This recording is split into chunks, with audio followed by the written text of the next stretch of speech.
out to the no-dig garden, and as you can see, we've got some polytunnels in place using the leftover stuff from our move here from Quebec. So all of this was wrapping old our mattresses and bed boxes and things.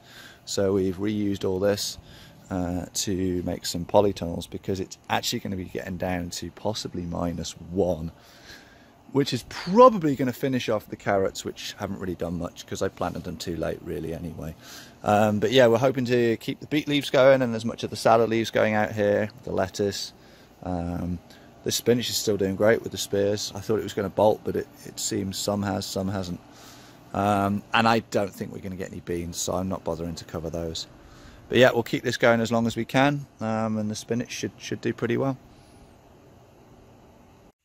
So there's virtually nothing to update on the hydroponics, because at the moment I'm ripping down everything in the room as part of the upgrades to get it all sealed and properly ventilated.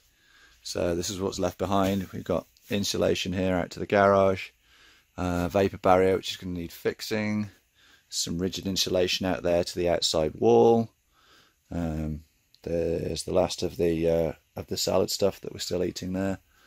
Yeah, I'm going to repurpose most of the stuff in here to do other things, but yeah, get it all properly finished and looking nice and ready to grow lots more hydroponic salad and other vegetables, but without causing too much humidity in the room.